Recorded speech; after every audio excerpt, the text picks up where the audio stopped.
The Health and Safety at Work Act is the key work health and safety legislation in New Zealand. All work and workplaces are covered by the HSWA unless specifically excluded.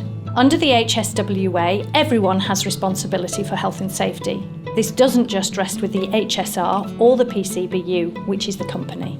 Part 3 of the Health and Safety at Work Act covers worker engagement, participation and representation. And the Health and Safety at Work Worker Engagement, Participation and Representation Regulations 2016 goes into more detail. The PCBU has a primary duty of care, which means that it has to ensure the health and safety of workers while they're at work.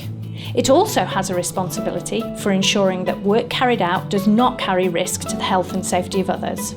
This responsibility includes making sure that there is a safe working environment, there are safe ways of working, and that there is safe equipment and tools and buildings. It also includes that there are appropriate welfare facilities, that chemicals and other hazardous substances are used and stored safely, and that people have the supervision, training, information and instructions that they need to keep themselves safe.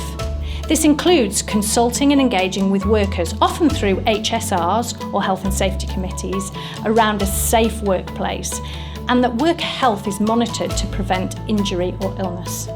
The HSWA says this has to happen as far as is reasonably practicable, taking into account all relevant factors.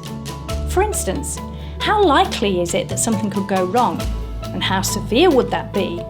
What should people be expected to know, and what's already in place to manage the risks? And are any control measures available, and are they suitable? Lastly, cost needs to be considered. How much is it, and is it proportionate to the risk? Workers also have duties under the HSWA to take reasonable care of their own health and safety, to take reasonable care that anything they do or don't do does not negatively affect the health and safety of other people.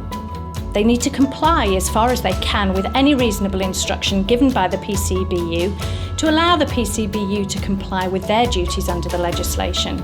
They also need to cooperate with any reasonable policy or procedure relating to work health and safety. The PCBU must engage with workers and their representatives when these policies are being developed.